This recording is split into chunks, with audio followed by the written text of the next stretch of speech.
तो हेलो दोस्तों, आप सभी का एक बार मोस्ट वेलकम है हमारे इस यूट्यूब चैनल पर।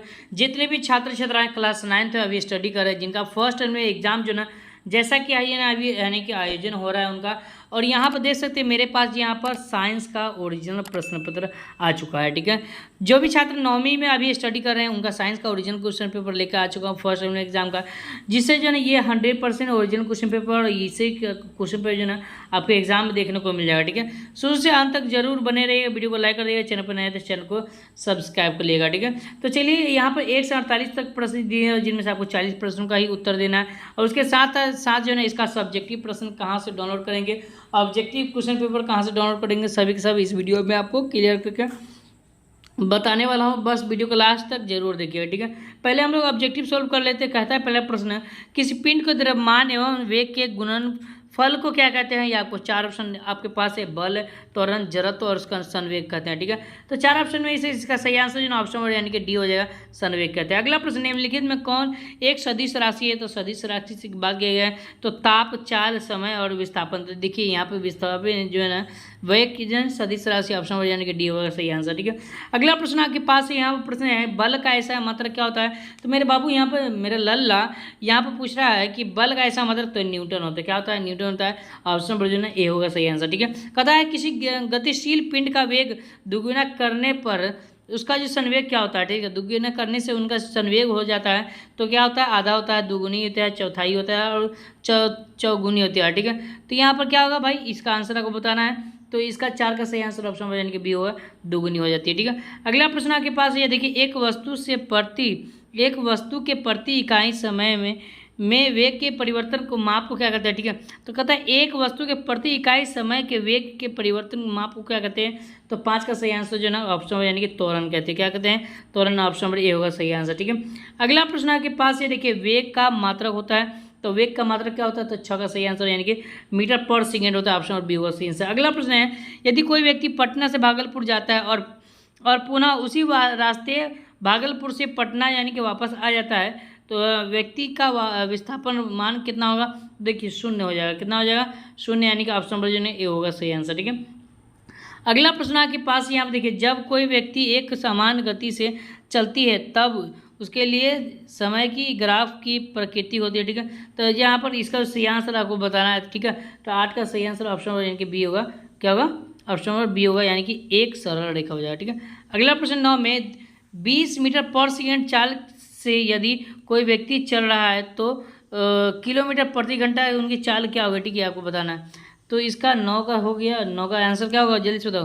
तो 9 का आंसर जो है ना 72 किलोमीटर प्रति घंटा हो जाएगा। ठीक है, अगला प्रश्न आपके पास यहाँ देखिए 10 के बढ़ते हैं, 2 स्टेशनों के बीच एक ट्रेन एक समान रूप से त्वरित होकर 5 सेकंड में 5 मीटर पर सेकंड से 10 मीटर पर सेकंड चाल की गति पर प्राप्त करती है, समझे। तो ट्रेन का त्वरण क्या होगा, ये आपसे पूछ रहा है। ठीक है, तो 10 का सही आंसर जो है ना आपको अब बताना है। तो 10 का सही आंसर ऑप्शन डी हो जाएगा यानी कि 1 मीटर पर सेकेंड स्क्वायर हो जाएगा। ठीक है, अगला प्रश्न आपके पास ये देखिए, क्या कहता है, यहाँ पे गौर से देखिए, घर्षण बल हमेशा कार्य करता है। तो घर्षण बल हमेशा कहाँ किस पर कार्य करता है, ये आपसे पूछ रहा है। ठीक है, तो बी इसका सही आंसर गति की विपरीत दिशा में कार्य करता है, ऑप्शन बी होगा सही आंसर। ठीक है, अगला प्रश्न, यदि एम द्रव्यमान में कोई भी वस्तु पृथ्वी की सतह पर रखी हो तो उसका भार होगा। ठीक है, तो यहाँ पर 12 का सही आंसर आपको बताना है। तो 12 का सही आंसर ऑप्शन नंबर यानी कि सी हो जाएगा सही आंसर। ठीक है, अब मीटर पर यानी कि एम जी होगा, मीटर ग्राम हो जाएगा। ठीक है,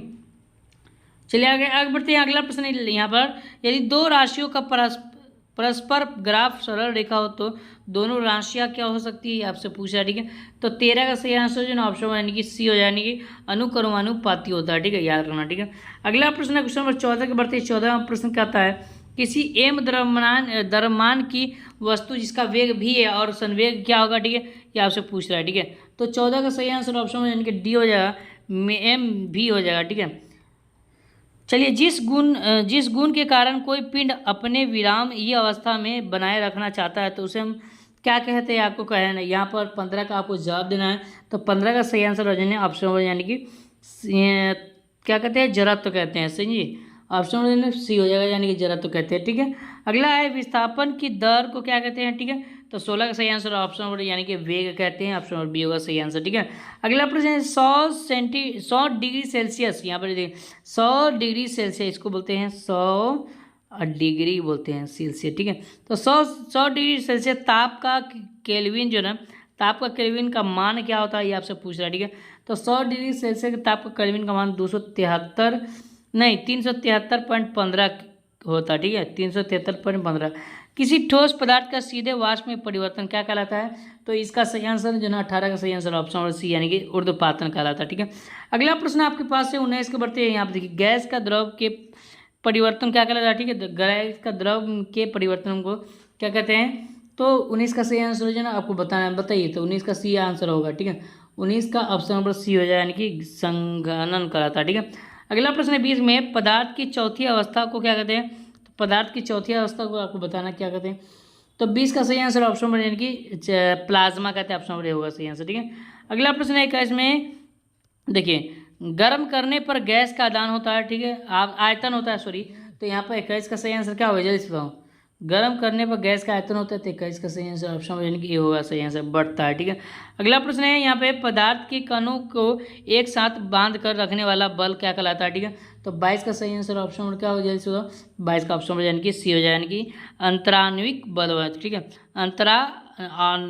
अंतराण्विक बल हो जाए। ठीक है, अगला प्रश्न 23 में वह ताप जिस पर ठोस द्रव में परिवर्तन होता है क्या कहलाता है, तो 23 का सही आंसर द्रवनांक कहलाता है, ऑप्शन होगा सही आंसर। ठीक है, अगला प्रश्न है हवादार जगहों पर द्रव के वाष्प क्या का वेग होता है, तो वाष्प का वेग पूछ रहा है। ठीक है, तो इसका आंसर क्या होगा जल्दी से बताओ, तो चलिए इसका जो है ना 24 का सही आंसर आपको बताना था। ठीक है, तो 24 का सही आंसर ऑप्शन यानी कि ए हो गया, घट जाता है। ठीक है, चलिए आगे बढ़ते हैं 25 में निम्नलिखित में कौन यौगिक है। ठीक है, तो 25 का सही आंसर ऑप्शन नंबर डी यानी कि संगमरमर हो जाएगा, ऑप्शन नंबर डी होगा सही आंसर। अगला प्रश्न निम्नलिखित में कौन एक तत्व है। ठीक है, तो तत्व की बात किया गया तो कौन होगा, तो 26 का सही आंसर ऑप्शन नंबर यानी कि जल हो जाएगा, जो कि तत्व। ठीक है, हाँ, अगला प्रश्न है निम्नलिखित में कौन मिश्रण है। ठीक है, तो मिश्रण की बात की है तो बारूद हो जाएगा। ठीक है, ऑप्शन नंबर बी होगा सही आंसर। ठीक है, अगला प्रश्न शुष्क बर्फ किसे कहते हैं। ठीक है, शुष्क बर्फ की बात की गई तो 28 का आपको बताना आंसर का, ये क्या हो जल्दी से बताओ, तो बिल्कुल जो है ना 28 का ठोस CO2 को कहते हैं, ठोस CO2 ऑप्शन नंबर बी में दिया हुआ है। ठीक है, अगला प्रश्न 29 के बढ़ते 29 में है 293 केल्विन ताप पर कैल्शियम इकाई में क्या कितना डिग्री सेल्सियस बनेगा। ठीक है, तो 29 का सही आंसर ऑप्शन नंबर ए होगा 20 डिग्री सेल्सियस बनेगा। ठीक है ना, अगला प्रश्न है यानी कि पास्कल निम्नलिखित में किसका मात्रक है, तो 30 का सही आंसर ऑप्शन नंबर ए यानी कि दाब का मात्रक। ठीक है, अगला प्रश्न 31 में किसी ठोस का द्रव में परिवर्तन क्या कहलाता है। ठीक है, तो किसी भी ठोस का द्रव में परिवर्तन वाष्पीकरण कहलाता है, ऑप्शन नंबर डी होगा सही आंसर। ठीक है, अगला प्रश्न यहाँ देखिए वायुमंडल में ऑक्सीजन की मात्रा पाई जाती है, तो वायुमंडल में ऑक्सीजन की जो मात्रा आता है वो कितनी पाई जाती है, तो 32 का सही आंसर क्या हो जल्दी से बताओ, तो ऑप्शन यानी कि ए यानी कि 21% पाया जाता है। ठीक है, अगला प्रश्न है पादप कोशिका भित्ति किस पदार्थ की बनी होती है, तो 33 का सही आंसर ऑप्शन यानी कि बी होगा सेल्यूलोज का बना होता है। ठीक है, अगला प्रश्न 34 में रंगीन प्लास्टिड को क्या कहते हैं। ठीक है, तो 34 का सही आंसर ऑप्शन यानी कि क्या होगा, तो ऑप्शन यानी कि क्रोमोप्लास्ट कहते हैं, ऑप्शन और बी होगा सही आंसर। ठीक है, आगे बढ़ते हैं 35 के बढ़ते 35 में पदार्थों में गैसों का आदान प्रदान किस क्रिया द्वारा होता है, तो 35 का सही आंसर आपको बताना चाहिए, जल्दी से बताओ क्या होगा। ठीक है, 35 का ऑप्शन जो है सी हो जाएगा सही आंसर। ठीक है, 35 का क्या होगा ऑप्शन यानी कि कुंचन के द्वारा होता है। ठीक है, अगला प्रश्न है क्वेश्चन नंबर 36 के बढ़ते 36 में देखिए निम्नलिखित कोशिकांगों में किसे आत्मघात की थैली कहते हैं। ठीक है, तो आत्मघात की जो थैली किसे कहते हैं। ठीक है, तो माइट्रोकॉन्ड्रिया हो जाएगा ना जी, लाइसोसोम। तो जी हाँ दोस्तों, इसका सही आंसर हो यानी कि ऑप्शन नंबर ए हो यानी कि क्या होगा लाइसोसोम हो जाए। ठीक है, जंतु कोशिका में सबसे बाहरी घेरों को क्या कहते हैं। ठीक है, तो 37 का सही आंसर आपको बताना। ठीक है, तो बताइए 37 का क्या होगा जल्दी से आंसर। ठीक है, तो ऑप्शन यानी कि बी हो जाए यानी कि कोशिका झिल्ली हो जाए। ठीक है, अगला प्रश्न 38 में कोशिका में राइबोसोम जो है की अनुपस्थिति में कौन सा कार्य संपादित नहीं होता। ठीक है, तो 38 का सही आंसर ऑप्शन यानी कि सी हो जाएगा यानी कि क्या होगा प्रोटीन संश्लेषण नहीं होता। ठीक है, अगला प्रश्न 39 में पौधों की लंबाई किस ऊतक द्वारा बढ़ती है, तो 39 का सही आंसर ऑप्शन जो है ना वो बी हो जाएगा सही आंसर। ठीक है, ठीक है। अगले बढ़ते हैं 40 में, पौधे में फ्लोएम का कार्य करता है, ठीक है। तो कार्य कौन करता है ये आपसे पूछ रहा है, तो 40 का सही आंसर ऑप्शन नंबर यानी कि बी होगा, यानी कि ग्लूकोज और का चालन, ठीक है। अगले बढ़ते हैं 41 में है, मांसपेशियों का स्थिति को जुड़ी होती है, मांसपेशी तथा अस्थियों का जुड़ती है, ठीक है, सॉरी जुड़ती है, तो क्या कहलाता है, मांसपेशियों तथा अस्थियों को जोड़ती है। तो कौन जोड़ती है ये आपसे पूछ रहा है, ठीक है। तो इसका सही आंसर आपको बताना है, तो 41 का सही आंसर ऑप्शन नंबर इनके सी हो जाएगा सही आंसर, ठीक है, कंडरा हो जाएगा, ठीक है। आगे बढ़ते 42 में, कोशिका झिल्ली बनी होती है, किसके द्वारा बनी होती है, तो 42 का सही आंसर ऑप्शन यानी कि लिपिड एवं प्रोटीन द्वारा, यानी कि ऑप्शन नंबर सी होगा सही आंसर, ठीक है। अगला प्रश्न यहाँ देखिए 43 में, देखिए 43 में, कोशिका सिद्धांत किसने प्रतिपादित किया, तो कोशिका जो सिद्धांत जो है ना वो है ना स्लाइडेन ने किया था, स्लाइडेन शासन ने किया था, ठीक है, ऑप्शन नंबर बी। अगला प्रश्न है, समान उत्पत्ति तथा समान कार्य को संपादित करने वाली कोशिकाओं के समूह को क्या कहते हैं, ये आपसे पूछा है, ठीक है। तो यहाँ पर 44 का सही आंसर ऑप्शन नंबर यानी कि ए वो उत्तक कहते हैं, ठीक है। चलिए आगे बढ़ते हैं 45 में जाइलम उत्तक में पाए जाते हैं, ठीक है। तो जाइलम उत्तक में क्या पाया जाता है, तो 45 का बताइए क्या होगा, तो 45 का ऑप्शन नंबर डी हो जाएगा सही आंसर, क्या होगा, ऑप्शन नंबर डी हो जाएगा, ठीक है। ए और सी दोनों पाया जाता है, ठीक है। 46 का मतलब प्लास्टिक एवं माइटोकॉन्ड्रिया में पाए क्या समानताएं हैं, ठीक है। तो 46 का सही आंसर ऑप्शन नंबर इनके बी होगा, राइबोसोम की उपस्थिति, ठीक है। अगला प्रश्न है यहाँ देखिए 47 में, कोशिका की खोज किसने की, ठीक है, किसने की थी, तो इसका 48 का सही आंसर ऑप्शन यानी कि ए होगा, रॉबर्ट हुक ने किया, ठीक है। अगला प्रश्न है 48 में, जब किसी जीवित कोशिका को क्या दिया हुआ है, देखिए अतिप राशरी है, अतिप राशरी दिया हुआ, ठीक है, यहाँ पर थोड़ा दिख नहीं रहा, विलयन में डाला जाए तो ये क्या होगा, ठीक है। तो इसका आंसर जो है ना 48 का क्या होगा, तो 48 का ऑप्शन यानी कि होगा, यानी कि कोशिका फूल जाएगी, ठीक है। तो इस तरह से हम टोटल प्रश्न 48 कर लीजिए, जिनमें से आपको 40% का उत्तर देना है। दोस्तों ये आपको वीडियो पसंद है, वीडियो को लाइक कर दीजिएगा, चैनल पर आए तो चैनल को सब्सक्राइब कर लीजिएगा, ठीक है। अब चलिए मैं आपको बताता हूँ ऑब्जेक्टिव और सब्जेक्टिव आपको कैसे डाउनलोड करना है, क्वेश्चन पेपर कैसे डाउनलोड करना है, ठीक है। तो उसके लिए गूगल में जाना, जो इस चैनल का नाम है यहाँ पर आपको सर्च करना, ठीक है, गूगल में जाके, ठीक है, पॉइंट ऑफ स्टडी, ठीक है। जैसे सर्च करेंगे तो यहाँ पर देखिए pointofstudy.com देखने को मिल जाएगा, ठीक है। यहाँ पर आपको क्लिक करना, ठीक है। तो जैसे इस पर क्लिक करेंगे तो यहाँ पर इस तरह से इंटरफेस देखने को मिला, नीचे बढ़ेंगे और एक सेक्शन देखने को मिला क्लास 9, 10, ठीक है। तो यहाँ पर आपको सेक्शन में देख लेना है, क्लास 9, 10 का सेक्शन यहाँ बना हुआ है, ठीक है।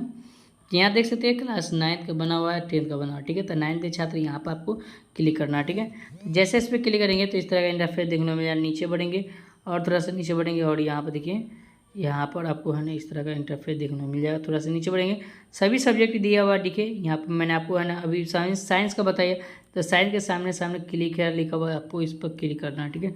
तो जैसे इस पर क्लिक करेंगे तो इस तरह का इंटरफेस देखने को मिल जाएगा, ठीक है। तो जैसे मैंने इस पर क्लिक किया तो यहाँ पर देखिए इस तरह का इंटरफेस देखने को मिल जाएगा। थोड़ा सा नीचे बढ़ेंगे और यहाँ पर नीचे बढ़ेंगे, देखिए ऑब्जेक्टिव आपके लिए अपडेट कर दिया गया, ठीक है।